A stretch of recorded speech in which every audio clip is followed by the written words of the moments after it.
Halo nonton YouTube. Nah, balik lagi ke channel gua dan di video kali ini gua mau bahas tentang recall Yamaha WR155 gua. Nah, bisa kalian lihat sendiri, ini adalah Yamaha WR155 gua yang benar-benar baru gua beli. Ini usianya pun masih 1 bulan kurang dan kilometernya itu masih 471 kilometer ya untuk odo tripnya. Nah, untuk pemakaian sendiri, motor ini belum pernah gue pakai off-road dan lain-lain. Terus juga paling ini gue pakai panasin aja sama naikin kilometer di 1.000 ya, karena motornya masih inline. Kebut-kebut juga gue belum berani, jadi masih main RPM yang ringan sebenarnya, masih ya 4.000 5.000 lah gitu. Dan lebih sering gue pakai juga jarak pendek sih, belum pakai yang touring yang macam-macam gitu. Untuk modifikasi, karena ini baru banget, gue sih belum ada modifikasi yang gimana-gimana. Gue hanya modifikasi ringan aja, kayak ada eh, cover mesin dan cover bawah, yaitu buat supaya pelindung aja. Dan ternyata setelah gue memakan kurang lebih dari 1 bulan, itu ada masalah banget yang menurut gue ini sangat serius dan lumayan mengganggu sih. Itu adalah pertama itu, jadi ban depan gua itu tiba-tiba tuh goyang getar gitu guys. Nah, ketika gua cek kok makin lama makin getar, gua pikir ini bannya yang kempes. Ternyata ketika lama kelamaan gua cek, terus gua tambahin angin, pun tetap goyangannya itu makin kerasa. Ya kan mungkin bisa pernah merasakan ya gimana goyangan motor ketika bannya kempes, pasti ada sedikit oleng. Dan apalagi ketika gua nikung itu kok makin aneh, kayak ngebanting gitu setirnya. Awalnya di sini gua masih belum ngeh ya apa yang terjadi di motor ini.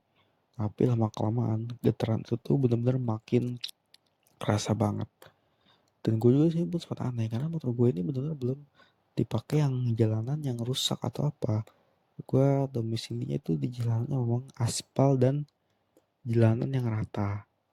Nah, sampai suatu saat itu gue lagi riding malam-malam, sialnya si peleknya tuh kayak mau copot cuy.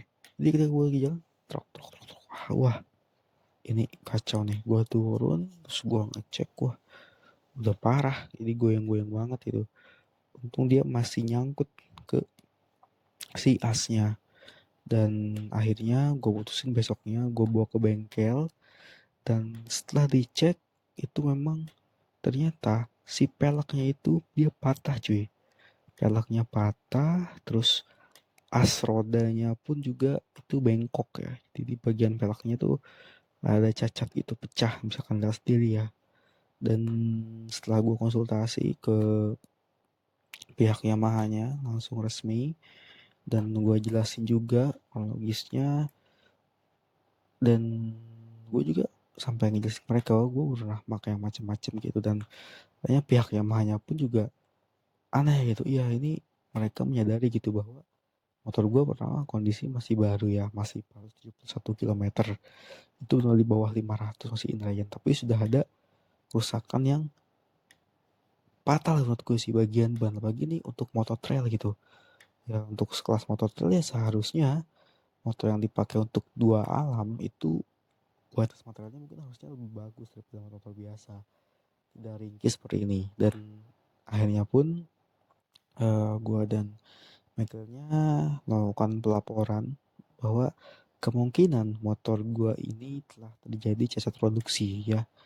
Ini dan ini kata pihak Yamaha sih ini kasus pertama ya, kasus pertama motor WR155 baru si pelek depan sama as depannya tuh pecah. Ini baru kasus pertama dan belum pernah ada kasus lagi, makanya ini gue laporan pertama. Dan Yamaha-nya pun menanggapi hingga ke Yamaha pusat bahwa pelaporan adanya kemungkinan cacat produksi dari pelek dan as roda yang bengkok. Dan akhirnya pun setelah gue melakukan pelaporan, gue harus merawat inapkan motor ini selama kurang lebih 2 sampai 3 minggu sih, karena proses pelaporan terlebih dahulu, terus dipelajari juga oleh pihak Yamahanya, mungkin takutnya terjadi dengan motor yang lain, dan juga pengiriman barang si as roda dan pelek yang baru. Dan alhamdulillah ya, sekarang motor gue udah bisa oke lagi, karena sudah diganti nih sepaket si bagian pelek dan as rodanya yang tadi itu bengkok. Nah, oke, paling itu yang gue share ya tentang masalah recall Yamaha WR55 ini. Dan mungkin pelajaran yang bisa kita ambil itu bahwa ketika ada motor baru, santai gue sih jangan terlalu modif yang aneh-aneh juga, bahwa mendingan standar mungkin dulu sampai proses inline itu berjalan mestinya. Karena ya tadi itu kita nggak ada yang tahu kan, sebagus-bagusnya produk pun kita nggak ada yang tahu apakah ada yang cacat atau tidak. Nah, ketika produk kalian masih original atau masih standar dan ada kerusakan seperti ini, itu kalian bisa ngeganti ke atau ngeklaim ke bengkel asal kalian beli itu secara gratis yang cuma-cuma gitu. Dan pihak dealernya pun berbicara seperti itu ya, jadi semua sih standar. Mungkin kalau misalkan motor gue nggak standar udah ganti-ganti, ya mungkin nggak akan diklaim gitu. Padahal ini salah satu masalah yang cukup serius cuy, ban cuy. Untung bannya nggak lepas gitu kan, untung masih tertanam itu. Dan alhamdulillahnya sekarang masalahnya sudah clear ya. Dan di akhir, oke, sampai jumpa dan terima kasih.